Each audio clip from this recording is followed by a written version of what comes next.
Still the winningest franchise with 11 championships. Crazy. From 79. Yeah. And when you speak of you think of the evolution too, you said it, I think, off the top, you mentioned it as well. The original number of 67.5 million, 46 years later, $10 billion. Is that a pretty good ROI? Yeah, how's that? Put it in, I mean, come on, put it on a t-shirt. Yeah. Also, the success of Mark Walters since taking over the Dodgers in 2013. How about this? This is crazy. Obviously, you mentioned Ohtani, Freddie, Mookie. Resumes speak for itself. Postseason appearances every year, 12 of 12. You know how hard that is in baseball? That's unbelievable. 2 titles in 4 trips to the World Series. Yeah.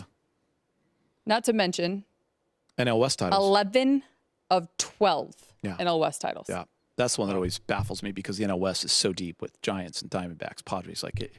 So there is a lot to be excited about. But to your point, those details of the apron and all the money when it comes to the NBA, you may get bored with it, but they matter, and they're there. You know what really matters? It really matters when you want to re-sign your own free agents. Look at the Golden State Warriors owners. Those guys spend money like crazy. They kept re-signing Steph and Draymond. Obviously, they finally let Clay leave a year ago. But it's important when you finally get a team you like.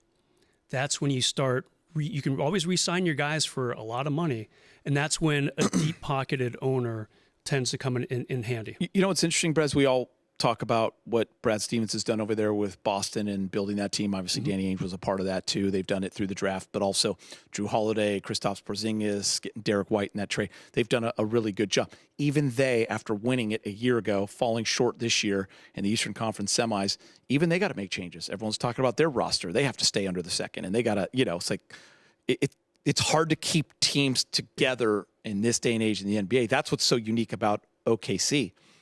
They are young. They're on the brink of winning a championship, and they can let guys go because they got a guy coming over from Europe who just had a redshirt year, basically. They got 10 draft picks they could trade.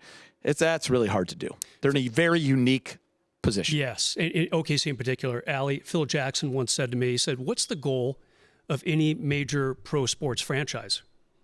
I'm like, is this a trick question? To win a championship? He's like, you're half right. Win a championship with as small of a payroll as possible.